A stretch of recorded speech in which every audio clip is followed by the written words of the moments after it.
Prenons maintenant un exemple concret et classique d'évolution successive. Là maintenant, on va parler de valeurs qui subissent plusieurs évolutions. Si on prend une valeur 100 qui augmente de 20%, elle va être multipliée par 1 plus 20 sur 100, c'est-à-dire 1 plus 0,20, c'est-à-dire 1,20. On obtient 120. Si maintenant cette valeur rebaisse de 20%, si on réfléchit trop vite, la pensée commune pourrait dire on va retomber sur 100. Eh bien non. Pourquoi on ne tombera pas sur 100 et pourquoi on va tomber sur 96? Parce que la baisse de 20%, on enlève 20% de 120, alors que l'augmentation de 20%, on rajoutait 20% de 100. Comme on change de base, les pourcentages d'évolution ne s'additionnent pas ou ne se soustraient pas. Donc on est obligé d'utiliser les coefficients multiplicateurs, on n'a pas le choix. Le premier coefficient multiplicateur vaudra 1,20, augmentation de 20%. Le deuxième, 0,80.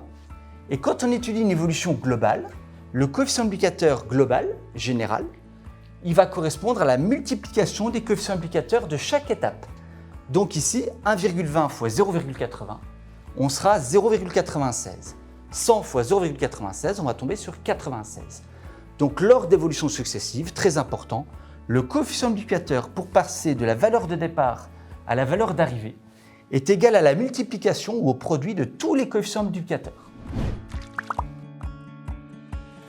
Et maintenant, les évolutions réciproques. Réciproque en mathématiques, c'est un phénomène qu'on va étudier dans l'autre sens, comme le théorème de Thalès ou le théorème de Pythagore où le mot réciproque est souvent utilisé. Supposons une valeur V0 qui augmente de 22% pour obtenir une valeur V1. Quel va être le sens d'évolution et surtout le pourcentage d'évolution pour, à partir de V1, retomber sur V0?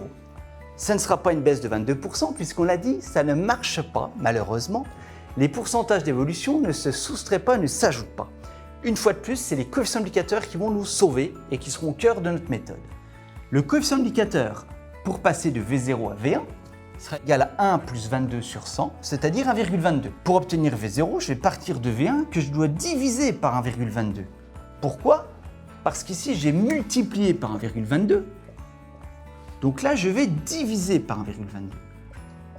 C'est-à-dire, je vais multiplier V1 par 1 sur 1,22.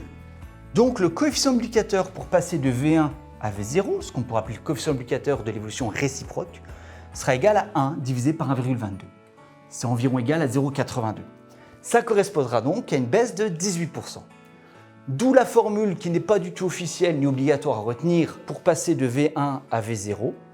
Donc lors d'une évolution réciproque, le coefficient multiplicateur obtenu est l'inverse du coefficient multiplicateur du sens direct.